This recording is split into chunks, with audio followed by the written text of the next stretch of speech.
Ya. El día de hoy vamos, como les dije, vamos a hablar, a conversar un poco sobre montaje de platos.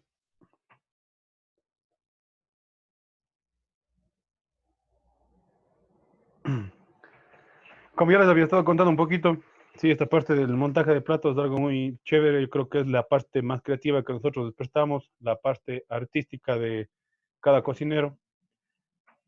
Y no es más que un conjunto de acciones y de parámetros que tenemos que seguir para tener un lineamiento y como normas básicas al momento de ejecutar el montaje. Pero, ¿qué es el montaje primeramente?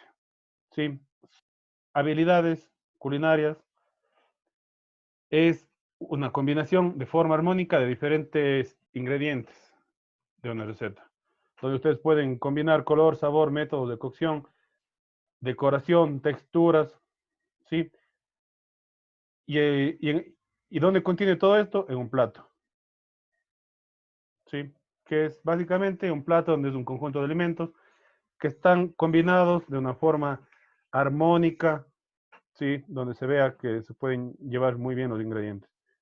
En el caso de aquí, que ustedes pueden ver esta imagen, tenemos algo que se podría decir que es muy sutil, muy elegante, muy fino, un montaje muy detallista.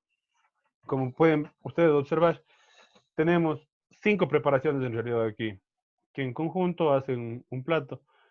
Como ustedes ven aquí, esta parte de aquí donde estoy señalando con el cursor, tenemos una parte, una forma interna como de una galantina, sí que puede ser una proteína o diferentes mariscos compactados.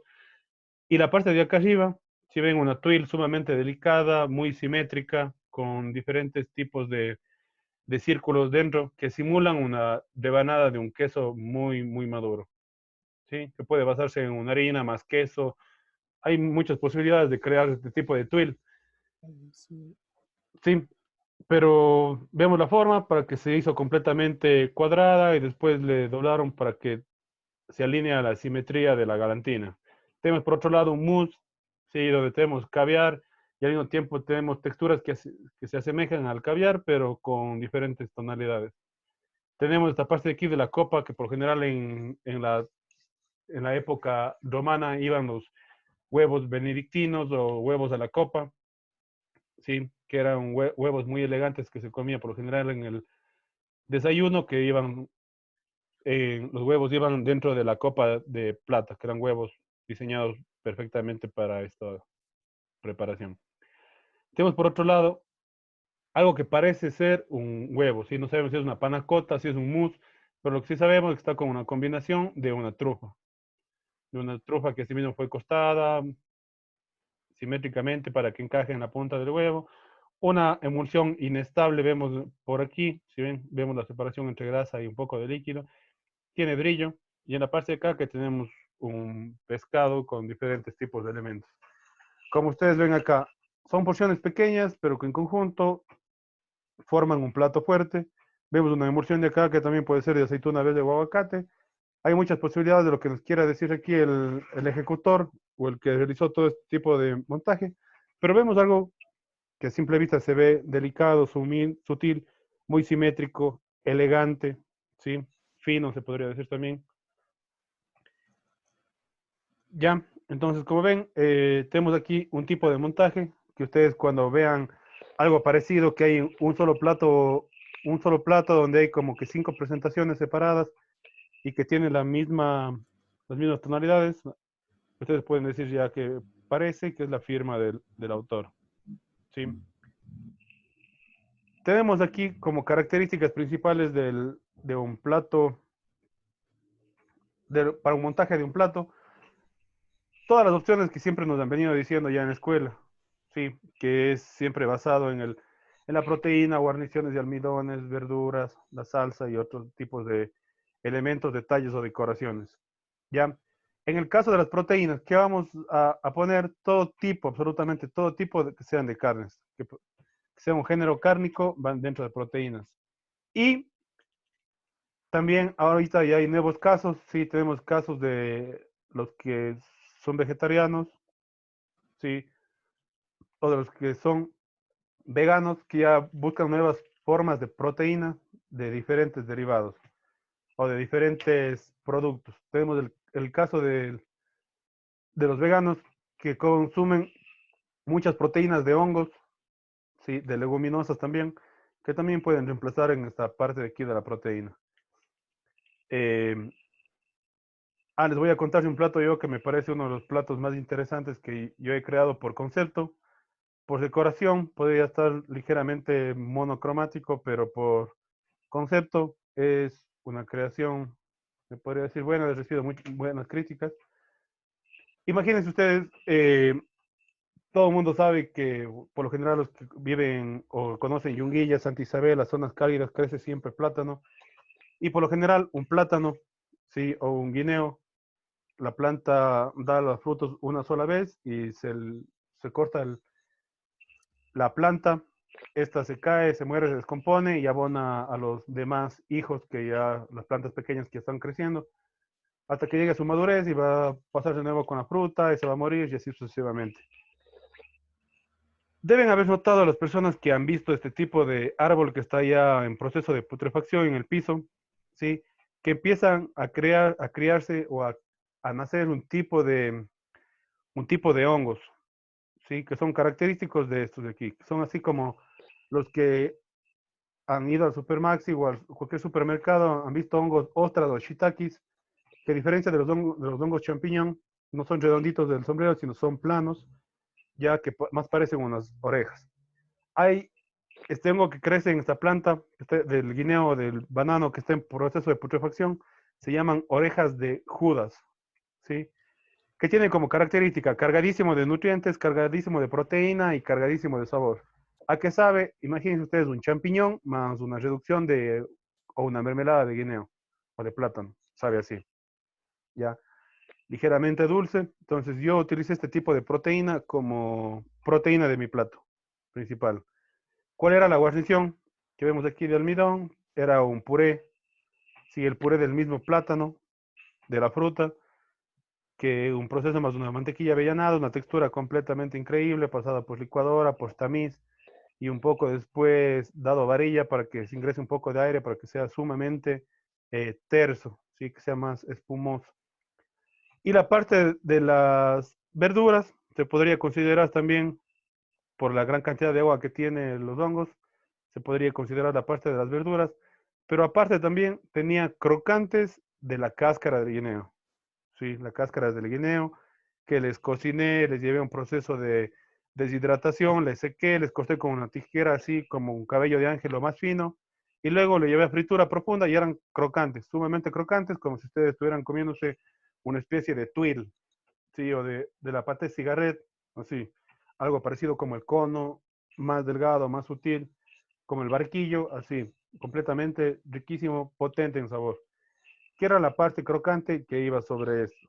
Y la parte de la salsa, verán que estoy siguiendo una línea de producto, que estoy utilizando el 100% del producto, desde la planta de que está en estado de putrefacción, que estoy utilizando los hongos, el, la cáscara del guineo o del plátano, en este caso el plátano como puré.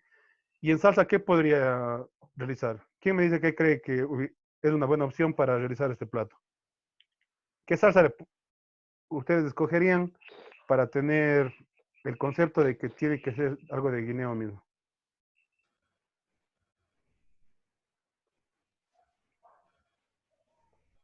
No, nadie.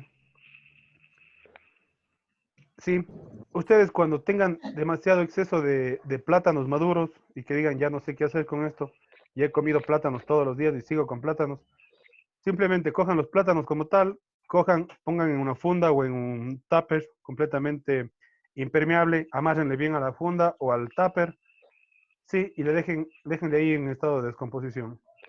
Van a ver que a partir de 5 días, van a ver que todo tiene un jugo en la base, ¿sí?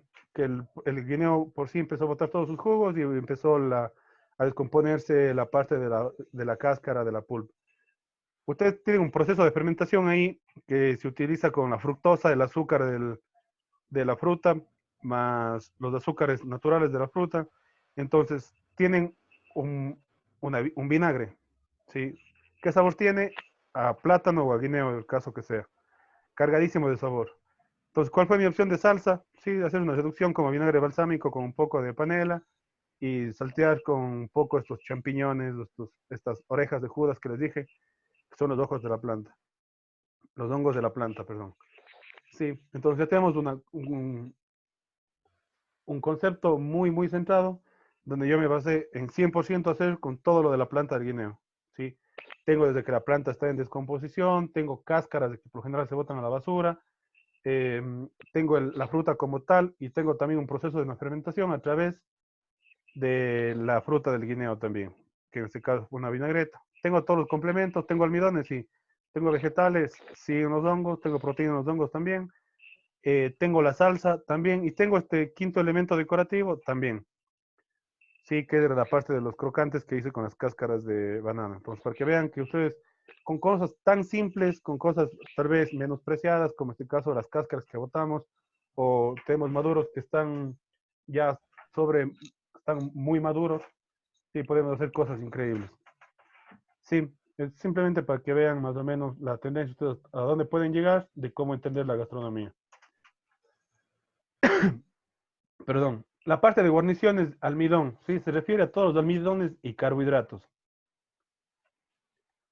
Jairo, cuénteme usted, ¿qué tipos de almidones y carbohidratos puede tener en la guarnición? Papas, puede ser de ese otro, ¿cómo es? De todo tipo de tubérculos. Y he visto también que le hacen ¿cómo hacer un puré ¿cómo es que el champiñón grande que se llama ¿cómo es que se llama es tipo es un hongo igual, Portobelo. se me fue el nombre. ¿Cómo dijo? Portobelo, Ese de ahí. También he visto que hacen con eso las guarniciones, ya, así como dice, ya. almidones. Pero la guarnición de almidón, verá, en este caso el portobelo es abundante en 90% de agua. No tiene presencia de almidones. Ya, eso tómense cuenta. Tengo otra guarnición acá que es guarnición de verduras o vegetales que pueden ahí entrar los hongos también. Ya, en la Ok. parte de guarniciones, si bien es cierto lo que usted dice, tenemos todos los tipos de tubérculos, donde tenemos papas, ocas, machuas, mellocos, camotes, yucas, ya, absolutamente todos los tubérculos que tenemos tienen presencia de almidones. Achiras, sí, que también es un tubérculo que puede utilizar dentro de todo este grupo. Sí, pero aparte de los tubérculos que nosotros siempre cuando nos dicen, escoja una guarnición de carbohidrato para su piensa que contenga carbohidratos y almidón, todo el mundo pensamos en papa, camote y yuca. Sí, ya tenemos mentalizado eso, pero tenemos que darnos cuenta que hay diferentes grupos también que tienen carbohidratos y almidones. Otro grupo también grande es el caso de los cereales. Sí, tenemos todos los tipos de cereales, variedades de maíces, de todos los tipos de maíces que pueden hacer en diferentes preparaciones. Puedo hacer una puré de maíz, ¿sí? Diferentes tipos de maíz. Tengo el maíz blanco, el jime, el cusco, el yima, amarillo, negro, todas las variedades que podamos encontrar. Podemos hacer diferentes preparaciones. ¿Qué preparaciones? Puré, fritura, cocción al vapor, salteado, ¿sí? Absolutamente todos los cereales. Aparte del maíz, ¿cuál más tenemos? Tenemos avena, centeno, trigo, cebada y un sinnúmero de cereales más que tenemos, donde que todos pueden ser esta parte de aquí, la parte de la guarnición de almidón o carbohidrato. ¿Sí? Otro grupo también que tenemos, ¿cuál es? Las leguminosas. Sí, las leguminosas, si bien es cierto, cuando están frescas tienen un mucho porcentaje de agua, entonces irían en la parte de verduras. Pero una vez que llegan a su madurez y están secas, en el caso de las habas viejas o habas secas, porotos, arvejas secas, sí, que todos ya tienen una carga más de carbohidratos, irían también dentro de esta parte de acá. Sí, recuerden, siempre y cuando una leguminosa esté seca, irán en la parte de guarniciones de almidón. Eh, Ramón, cuénteme, ¿qué tipos de leguminosas nomás conoce usted? Puede ser la lechuga. No. ¿Qué es una leguminosa primeramente? Viviana. Son los frutos que vienen en vaina, dijo la clase anterior. Exactamente. Todos los tipos de granos que se desarrollen o crezcan o se produzcan dentro de una vaina son leguminosas. Entonces tenemos en este caso que habas, arvejas, porotos, chochos, payares, habichuelas, bachocas, todo este tipo de granos que crecen dentro de una vaina. ¿Sí? Entonces, repito de nuevo, las leguminosas cuando están frescas pasan a la parte de verduras, cuando están secas, ¿sí? Cuando llegaron a su madurez después son cocidas, irán a la parte de almidones. ¿Sí? ¿Qué es lo indispensable en la parte de almidones? Que yo tenga una carga calórica alta. ¿Sí? Ustedes saben que todos los almidones y los carbohidratos dan energía. Entonces lo que necesito yo acá, mucha energía, una carga calórica alta en la parte de guarnición. En la tercera parte, la parte de guarnición y verduras, que irán todas las cosas frescas, todos los vegetales frescos, todos los diferentes alimentos que nazcan de una planta, siempre y cuando tengan un buen porcentaje de agua, que sean de fácil digestión, que sean la parte delicada de mi plato, irán en la parte de verduras. Sí, nosotros también cuando tengamos que escoger una guarnición de verduras, tenemos que basarnos que hay diferentes tipos de vegetales o de verduras que crecen desde la raíz. En la parte